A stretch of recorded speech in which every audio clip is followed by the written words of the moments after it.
Salut à tous, le franc jeune 2022 est parti sur Agen et je vais chaque jour vous proposer un débrief de la meilleure partie du jour. Donc la ronde 1, on va aller directement chez les juniors mixtes avec le maître international Jovan Gattino qui était opposé à Thomas Bernard. Donc Jovan Gattino, c'est un joueur à plus de 2350 qui a été pendant longtemps 2400. Il a une petite période de méforme, mais ça reste un super joueur. C'est quelqu'un qui a déjà une norme de grand maître international et qui peut viser ce titre-là.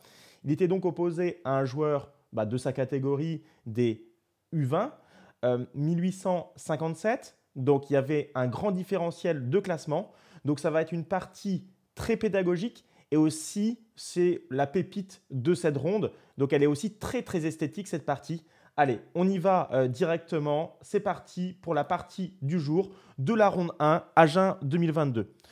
Donc on est, comme on le voit, donc, avec Jovan Gattino qui a les pièces blanches. Il est opposé à Thomas Bernard et c'est une Française directement puisque vous voyez le coup E4 et le coup E6. Pas de souci là-dessus. Et vous savez que j'aime beaucoup conseiller la défense française avec les noirs. Et bien là, on va voir que dans les mains d'un maître international face à un joueur amateur, attention, les blancs peuvent poser de gros problèmes.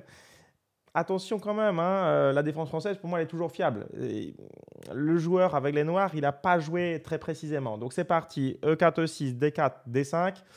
E5, C5, c'est du grand classique. Pour ceux qui ont déjà vu les vidéos sur la variante d'avance, c'est vraiment le grand classique, rupture au centre, jusque-là, pas de problème. Donc Jovan Gattino, il défend son centre. Si vous n'avez pas encore vu les vidéos, allez les voir. Abonnez-vous aussi si vous aimez les contenus que je propose. Ça soutiendra la chaîne et n'hésitez pas à activer la petite cloche, comme ça vous aurez les notifs. Parce que là, j'ai beaucoup publié pendant ce championnat de France et aussi prochainement sur d'autres sujets. Donc cavalier C6, normal, pression au centre, pour l'instant je dis rien, c'est vraiment la grande théorie.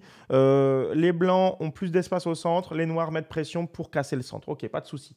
Qu'est-ce qu'il y a eu ici? Premier coup un petit peu étonnant, cavalier H6, c'est pas forcément le coup le plus joué. On joue plus généralement fou D7 ou dame B6 avec des velléités plutôt sur l'aile dame. C'est comme ça que ça se passe dans ces positions. Bon, cavalier H6, pourquoi pas? Parce qu'en fait, cavalier H6, on peut le faire dans cette défense française, puisqu'on va rebondir. Donc là, pas de problème particulier. Et Jovan Gattino, on a profité pour mettre son fou en D3, ce qui est plutôt difficile à faire en règle générale, et ce que cavalier H6 permet, parce que généralement, on fait une pression avec dame B6 et fou D7. Dame B6, vous voyez la pression. Fou D7, c'est pour éviter, dans certaines variantes, des pièges et pouvoir mettre la tour en C8. En tout cas, pour l'instant, il ne s'est pas passé énormément de choses. Juste un coup peut-être légèrement imprécis par rapport aux grandes lignes de théorie. Et attention, maintenant, l'adversaire, il a un peu tout confondu. Il fait F6, cavalier H6 et F6. C'est déjà pas une très bonne variante. C'est bizarre, si vous voulez, de jouer cavalier H6 et en plus de casser le centre. Parce que sur E prend F6, souvent dans la française, on voit des cavaliers prend F6. Ou alors, dame prend. Mais le cavalier H6 commence à être très bizarre dans cette position.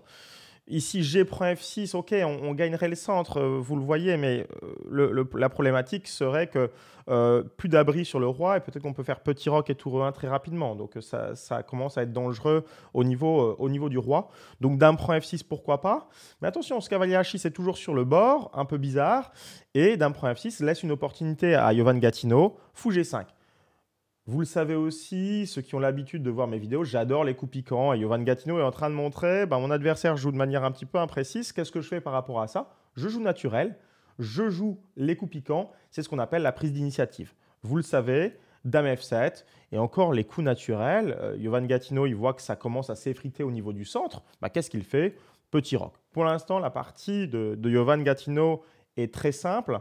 Il fait du jeu classique et son adversaire, je dirais qu'il est en train de se prendre les pieds dans le tapis là avec des coups pas très naturels. Une sortie de dame, déjà 2 coups de dame, un cavalier sur le bord. Peut-être une densité plus importante au centre, c'est vrai. Mais ce n'est pas non plus une prise totale du carré magique, on ne peut pas dire ça. Donc c'est prendre D4, coup assez logique pour se retrouver en 2 contre 1 au centre et créer un pion isolé blanc en D4, pourquoi pas? Et là, c'est la pépite de la partie. Essayez de mettre pause et essayez de trouver le coup de Jovan Gattino ici. Alors, je peux spoiler un tout petit peu. Voilà, bah, il y en a peut-être qui ont déjà mis pause, mais en tout cas, pour les autres, pensez que le déséquilibre majeur de la position, c'est que le roi blanc a roqué et est peinard et que le roi noir, il est en grande difficulté. Il est en plein milieu. Donc Jovan Gatineau l'a senti puisque les noirs ne peuvent pas roquer en un coup et il a réussi à trouver un coup extraordinaire. Donc déjà, vous le savez, c'est pas C prend D4 qui était un bon coup. Il y avait petit avantage blanc dans ce cas-là, mais il a trouvé beaucoup mieux. Allez, maintenant on passe à la partie. J'espère que vous avez trouvé le magnifique C4 de Jovan Gatineau. Encore du jeu avec les pions. Je suis hyper friand pour les joueurs amateurs de vous montrer beaucoup d'exemples du jeu avec les pions. Et là, c'est un coup de maître, on peut le dire. Le coup C4. C'est un classique d'ailleurs dans la française pour exploser le centre. L'idée, c'est de prendre en D5, d'ouvrir après E prend et de mettre la tour directement en E1 pour profiter, pilonner le roi. Son adversaire, je pense qu'il a compris, il n'a pas voulu faire D prend C4 parce que D prend C4, c'est un petit peu le même souci. Je pourrais faire fou prend C4 par exemple et mettre ma tour en E1 et faire une pression énorme sur E6. Le pion D4 est pressé. Mon adversaire a tout le centre, mais le centre va se faire déglinguer puisque je peux aussi faire cavalier prend D4. On voit qu'il y a vraiment une pression énorme dans cette position. Donc, son adversaire à Jovan, Thomas, il a fait E5. Alors, il menace des petits E4, c'est vrai. Il a les All Black au centre, c'est magnifique. Il a un super centre qui avance. Il a tout le carré magique. Oui, mais sauf qu'il y a un détail. C'est que son roi est derrière. Du coup, le centre ne va pas tenir prochainement avec tour E1. Déjà, c'est prendre D5. Ça évite de se prendre des E4. Et ça commence déjà le travail de sape au milieu. Dame prend D5. Et regardez la prise d'initiative de Jovan Gatineau ici. Très important. Il se base, là il va faire un coup tactico-stratégique. Il va prendre l'initiative et se baser sur une toute petite tactique. Il a fait ici, et vous pouvez le chercher en mettant sur pause à chaque fois, hein, cavalier C3, extraordinaire, attaque la dame, mais c'est du grand classique. Hein. Et pour ceux qui ne voient pas directement, sur D prend C3, il y a une petite carotte tactique fou G6.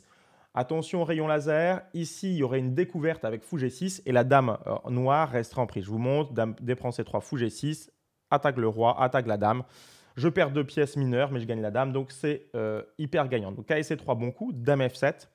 Et là, toujours, vous voyez dans les mains d'un maître international ce que c'est la prise d'initiative aux échecs. Là, il n'a pas défendu son cavalier C3, qui est maintenant vraiment en prise, hein, mais il a joué tour E1 en disant « T'as ton roi au centre, Thomas, bah, je vais te sanctionner ». Et Thomas, là, il est en grande difficulté puisqu'il y a 4 pièces mineures à 2 de développer. Il a la tour E1 qui pilonne déjà le roi qui est déjà en marche, la dame qui est aussi présente par rapport au centre. Et là, c'est déjà terminé la position en fait. Hein. C'est l'avantage.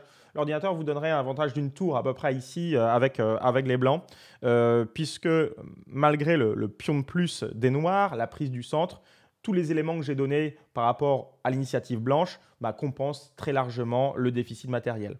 Alors pour ceux qui se demandent vraiment ce qui se passerait après D prend C3, cavalier prend E5, je vous ai noté une petite variante pédagogique là, cavalier prend E5, tour prend E5, c'est-à-dire que je dégomme tout le centre, j'ai une pièce de moins, mais comme mon adversaire il a toutes ses pièces au garage, évidemment je vais le plomber. Et ici, fou aussi, c'est le coup le plus naturel. Même si ce n'est pas le meilleur, il faudrait donner sa dame déjà, mais ça n'a pas de sens. Et là, fou B5 termine le travail. Vous le voyez, le roi est pris. C'est échec et mat cette position, puisque le fou ne peut pas reculer, puisqu'il est cloué. Donc la dame se met devant. Et là, si vous êtes malin, vous ne prenez pas du fou, vous prenez carrément de la dame et ça fait échec et mat. Voilà. Donc, partie extraordinaire de Jovan Gatineau. Donc, son adversaire, il fait cavalier G4, il s'aperçoit qu'il a des gros problèmes. Mais il bouge tout le temps les mêmes pièces. Il n'a plus le temps de sortir parce qu'il est pris à la gorge, si vous voulez. C'est ça la prise d'initiative. Ok, du coup, fou B5. Logique, Jovan Gatineau veut faire sauter E5, donc il cloue le cavalier C6. Son adversaire se dit, bon, c'est cool, je vais enfin faire fou D7 et développer une de mes pièces mineures qui ne l'était pas encore. Malheureusement, il se prend cavalier prend E5, le coup qui déglingue toute la position noire, qui s'était effritée, mais là, hop, c'est terminé directement. Sur cavalier C prend E5, il y a un coup extraordinaire, on le verra après, c'est dame prend G4. Regardez, je suis friand des rayons laser sur ces premières rondes qui font la différence entre les joueurs amateurs vraiment hyper forts et de bons joueurs amateurs. Hein. Le joueur avec les noirs, il est 18,50. Et vous voyez, il a un maître international en face, donc il se prend une pression extraordinaire, donc il n'a pas le temps de mettre son jeu à plus de 1800 en place. C'est ça qui se passe en fait dans cette partie. Donc là, il prend E5. Dame prend F2 a été joué. Qu'est-ce qu'il y aurait eu sur cavalier G prend E5?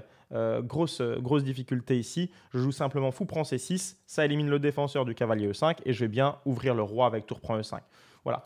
Donc, le joueur, baroud d'honneur pour Thomas, il fait dame prend F2, mais que le Jovan Gattino avait vu, évidemment. Hein, mais il se planque en H1. Et là, la vie est belle. Il n'y a plus rien sur le roi blanc et les menaces sur le roi noir sont extraordinaires. Je menace ça, je menace d'ouvrir la position. Et sur cavalier C prend E5 qui a été choisi, dame prend G4, Jovan Gattino l'avait anticipé.